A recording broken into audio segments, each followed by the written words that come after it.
skimming through the Italian mountains are two P-47 Thunderbolts.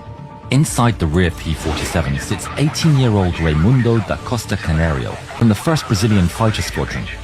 He keeps up with his leader, Lieutenant Luis Lopes Dornelles. The men are on a free hunting mission, and as they roar around a cliff, they spot a column of German vehicles. Dornelles gets on the radio. The German column is made up of several vehicles, but Dornelles is right. In the midst of the column is the unmistakable hulking form of two Tiger tanks. Canario is the first to pull around his P-47 and then line up the column in his sights. But the thrill of battle fills the young pilot, and picking up speed, he sets his crosshairs on the enemy formation. The column rushes for cover as the Germans turn all their defensive firepower towards the Brazilians. The roar of the 18-cylinder P-47 engines fills the air, and the Germans lift their machine guns to meet the threat head-on. Bullets fly towards the P-47. The Thunderbolt is hit with German lead, and the bullets make a noise like gravel on a windshield. Canario is showing nerve beyond his years and calmly pushes a button on top of the stick. And a barrage of rockets launches off at the armored targets below. Canario then squeezes the trigger. In response, 850 cals ring out. At maximum speed now, he strafes along the entire length of the column. Trucks are hit, bursting into fire. As he starts to level off, he's now low and over the target. He punches a bomb release with his left hand, and two 500-pound bombs release from his wings in quick succession. And they pile into the massive German tanks. Canario is already flying up and away when he sees green streaks passing by his canopy. On the ground, a German 20mm anti-aircraft cannon tries to chase the fast disappearing P-47. Canario pulls up and veers left, dodging the incoming barrage, and he tries to race for cover behind the cliff.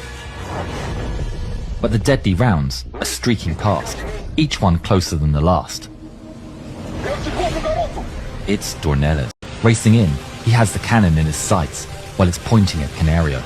Dornelles strafes the cannon and the Germans jump for cover. Just as he passes over, he pulls a bomb release and pulls up from the explosion and inferno. Coming round again over the smoking wrecks of the two Tigers, the men spot something else. Further down the road is the unmistakable form of a third Tiger. Dornelles takes a low angle, level with the road, with rockets at the ready. The Tiger gets closer and he opens fire. Rocket after rocket launch from his wings, streaking towards their target. His heart sinks as he sees several miss. But then, the bloom of an explosion as one strikes the enemy on the suspension. The 56-ton machine is not going anywhere. Canario dives down to finish the job and fires off his last 4 rockets, reducing another piece of German engineering to rubble. But Dornelles gets on the radio with another target. Below him, a half-track with a tarp covering the bed has driven onto the road and is speeding away. Under that tarp could be another anti-air weapon. If the Germans get it running, the fight could turn rapidly against them. Dornelles turns his P-47 into a dive. Canario follows hot on his heels. The two Thunderbolts are bearing down upon the speeding half-track. Dornelles opens fire first. The bullets ring out and fly over the top of the half-track, cutting into the trees along the roadside. The German driver weaves and pulls for cover. Dornelles has to pull up to prepare for another pass. Canario, though, has his eyes locked on the enemy. He pulls the trigger. The Thunderbolt shakes beneath him with the firing of the quad machine guns on each wing. The German only sees flickers of flame on the Brazilian aircraft before the string of bullet strikes appears before his eyes, headed right towards him. There's nothing he can do. The bullets tear through the half-track, round after round, punching through the thin steel, until one of them finds the ammunition. The half-track explodes in an abrupt and violent ball of black smoke. Canario roars past, He's racing away victorious. But the moment he looks away from the target, he realizes he's made a terrible mistake. A factory with a towering chimney fills his vision. He pulls back on the stick hard, but it's no use. He feels the blood-curdling impact, followed by a violent roll to the right. He instinctively shoves the stick to the left, and his plane limps away. He caught the roll. Better yet, his trusty P-47 is ever so slowly rolling back to level. He holds the stick on full left and tentatively applies the left rudder. The plane responds. He's shocked. How could it still be flying? He looks out the window to see a third of his right wing almost completely sheared off. Dornelas flies up alongside him, his eyes wide at the sheer scale of the damage. Canario examines his instruments.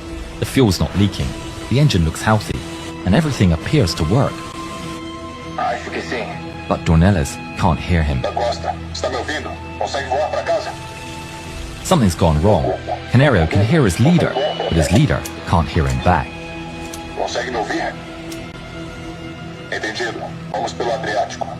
The planes head home together.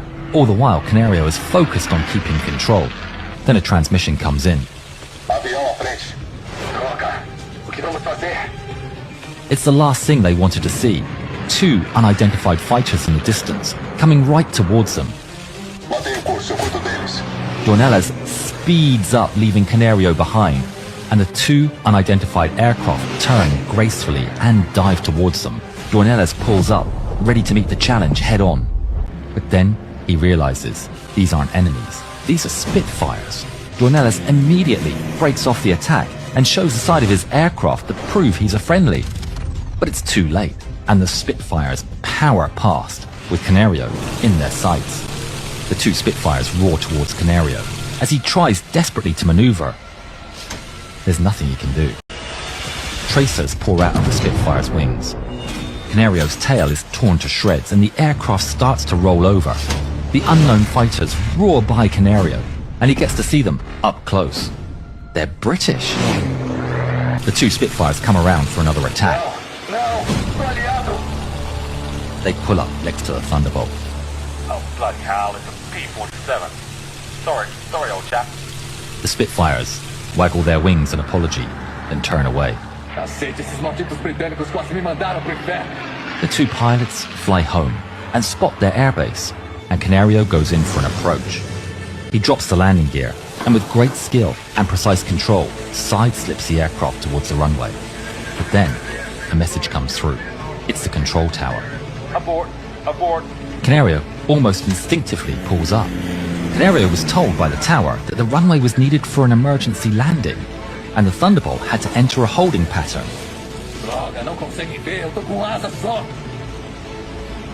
He's forced into several unstable turns over the base, but is finally cleared to land.